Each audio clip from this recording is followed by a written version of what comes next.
Les autorités sénégalaises ont suspendu l'accès aux réseaux sociaux, l'accès à l'Internet via les réseaux mobiles et a coupé le signal de la chaîne de télévision privée Walf TV depuis plusieurs jours et sans explication. Ce sont autant d'atteintes aux libertés. Elles privent les citoyens sénégalais de la possibilité de pouvoir accéder à une information plurielle et aussi de pouvoir s'exprimer librement sans crainte.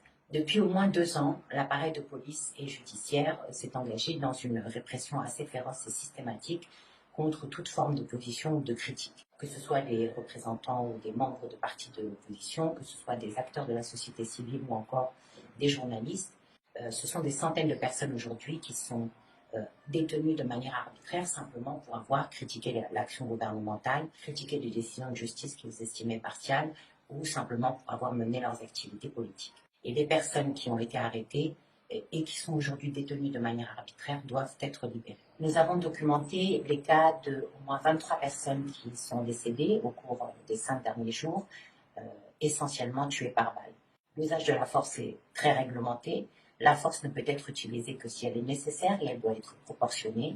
Et l'usage de la force létale en particulier ne peut être utilisé qu'en dernier recours. Les autorités doivent absolument enquêter sur les cas de ces morts durant les manifestations et elles doivent aussi mettre fin à l'impunité puisque il y a plus de 2 ans, 14 personnes avaient été tuées lors des événements de mars 2021. À ce jour, l'enquête n'a absolument pas progressé et les familles attendent toujours d'être entendues par un juge. Comme en mars 2021, nous avons pu observer à travers de multiples vidéos qui ont circulé sur les réseaux sociaux et que nous avons pu authentifier des individus en civil armés s'en prenant violemment aux manifestants ou même aux populations, parfois avec des armes à feu. Ces individus ont été filmés opérant en présence, voire en collaboration avec les forces de sécurité. C'est une pratique qui est évidemment totalement illégale. Des enquêtes doivent être menées, ces personnes doivent être appréhendées et les responsabilités doivent être situées.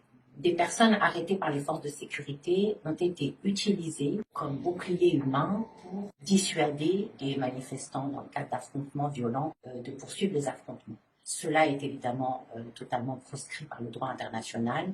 Il est indispensable de rappeler aux forces de sécurité qu'elles n'ont absolument pas le droit d'utiliser les populations comme boucliers humains. Leur rôle est de protéger la population.